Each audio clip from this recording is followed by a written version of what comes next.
Bienvenue sur notre podcast Microvert Podcast pour parler de l'agriculture et abonnez-vous sur notre chaîne YouTube. N'oubliez pas la cloche de notification pour plus de vidéos. Se lancer dans l'agriculture, c'est un rêve pour beaucoup, hein. Ce contact avec la terre, le rythme des saisons. Mais bon, comment on passe du rêve au projet concret? C'est la grande question. Justement, on explore aujourd'hui une source qui nous propose un parcours en 10 étapes clés pour démarrer son activité agricole. 10 étapes, oui. Une approche assez méthodique. Voilà, l'idée c'est d'avoir une vision claire, pragmatique, de l'idée de départ jusqu'à la récolte, si on peut dire. Et ça commence logiquement par la première étape, définir sa vision, ses objectifs. Tout à fait. Qu'est-ce qu'on veut produire? Pourquoi ça et pas autre chose? Et surtout, pour qui? Avoir cette clarté dès le début, c'est essentiel pour pas s'éparpiller, j'imagine. C'est ça. Et cette vision, elle doit aller un peu plus loin que juste le produit.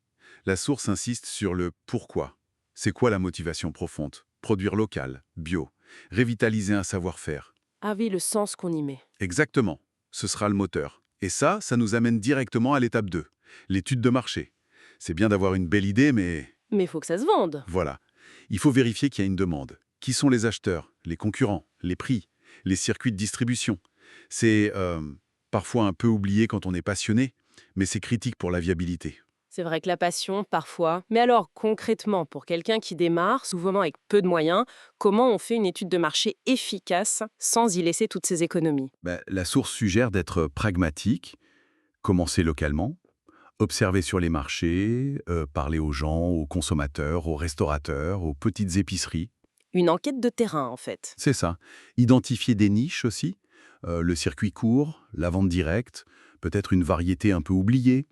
Ce n'est pas forcément une grosse analyse coûteuse, mais plutôt une démarche intelligente pour voir s'il y a une place pour son projet. D'accord. Donc, vision définie, marché validé, et après, on rentre dans le dur de la planification. C'est un gros bloc, là, les étapes 3 à 8. Ça commence par le lieu. Étape 3. Ah, le lieu, fondamental. Oui, le choix de la parcelle, hein, la qualité du sol, l'eau disponible, l'exposition, la proximité des débouchés, tout ça a un impact direct. Et il faut voir loin. La réglementation locale, le zonage agricole, comment l'environnement peut évoluer. C'est vraiment un choix qui structure tout le projet. Et ça mène à l'étape 4, choisir sa culture ou son élevage. Logique. Faut que ce soit cohérent avec le lieu, le climat, évidemment, mais aussi avec les compétences qu'on a ou qu'on doit aller chercher. Et le budget de départ. La source conseille souvent de démarrer modestement. Commencer petit, c'est du bon sens. Mais est-ce que c'est toujours suffisant pour être viable tout de suite? C'est un équilibre. Petit, ça veut dire maîtrisé, pas forcément non rentable. Ça limite l'investissement initial, les risques. Et ça nous conduit direct à l'étape 5, l'inventaire des ressources. Les ressources? Qu'est-ce qu'il faut? La main-d'œuvre, soi-même, des salariés, le matériel, acheté, loué, passé par une CUMA. Et bien sûr, l'argent, pour démarrer et pour tenir jusqu'aux premières ventes. Et c'est là qu'intervient l'outil qui met tout ça en musique, le fameux business plan, étape 6. Exactement. C'est la feuille de route chiffrée.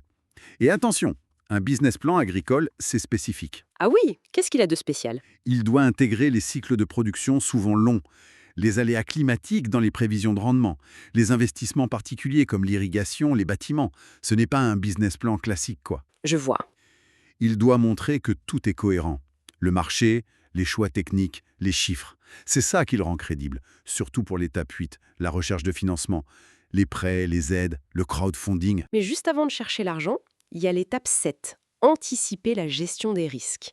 On imagine bien les angoisses potentielles, la météo, une maladie, les prix qui fluctuent. Absolument, lister les risques et imaginer des solutions.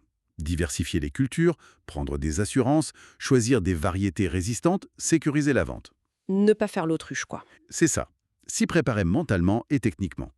Tout ce bloc de planification, de 3 à 8, c'est vraiment la fondation. Indispensable.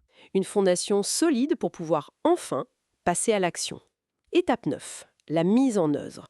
Préparer le sol, semer, planter, construire. Le projet prend vie. Le moment où ça devient concret, oui. Mais ce n'est pas fini. Ah non, Il reste l'étape 10, suivre et améliorer. C'est peut-être une des leçons clés. L'agriculture, c'est un apprentissage constant. Il faut observer, mesurer les rendements, analyser les coûts. Écouter les retours des clients, ajuster ses pratiques chaque saison. Comparer avec le business plan, comprendre pourquoi ça marche ou pas, et décider pour l'année d'après. C'est un cycle. Donc, en résumé, démarrer un projet agricole, c'est un vrai parcours du combattant. Ça demande de la passion, bien sûr, mais aussi beaucoup de méthode. Suivre ces 10 étapes, ça ne garantit pas le succès à 100%, Mais ça augmente sérieusement les chances de bâtir quelque chose de solide, de pérenne. et d'épanouissant, on l'espère. Tout à fait. Et cette 10e étape, le suivi, l'amélioration continue, c'est vraiment ça qui permet de durer. Ce qui amène peut-être une dernière réflexion. Au-delà de toute la planification, des compétences, de l'argent, quelle serait la qualité humaine la plus importante pour tenir bon, pour persévérer face à tous les aléas inévitables de ce métier ?